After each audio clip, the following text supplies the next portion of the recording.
అందరం అనుకుంటూ ఉంటాం, ఇప్పుడైనా అప్పుడైనా క్లాస్ రూమ్లో ఫస్ట్ బెంచ్ స్టూడెంట్సే తెలివిగల వాళ్ళు, బాగా చదువుతారు అని. ఇక లాస్ట్ బెంచ్ స్టూడెంట్స్ అయితే అల్లరి పిల్లలని, వాళ్ళకి చదువు అంతగా వంట పట్టదని చాలా సినిమాలో కూడా చూస్తుంటాం. అయితే అది నిజమో కాదో నాకు తెలియదు, కానీ మేమందరం బాగా చదివేవాళ్ళం. కానీ బ్యాక్ బెంచ్లో కూర్చుని కొంతమంది అల్లరి చేసేవాళ్ళు. దాంతో క్లాస్ కొంచెం డిస్టర్బ్ అయ్యేది. మాస్టర్ పాఠం చెబుతుంటే వాళ్ళు వినకుండా గిల్లి కజ్జాలు పెట్టుకునేవాళ్ళు. దాంతో మాస్టరు ఎవర్రా వెనకాల గోల్ చేసేది అని అరిచేవారు.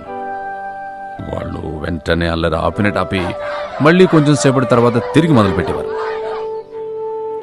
ఆ స్కూల్ రోజుల్లో మా చదువులు, వాళ్ళ అల్లర్లు, ఆ జ్ఞాపకాలు తలుచుకుంటుంటే ఎంత సరదాగా ఉంటుందో.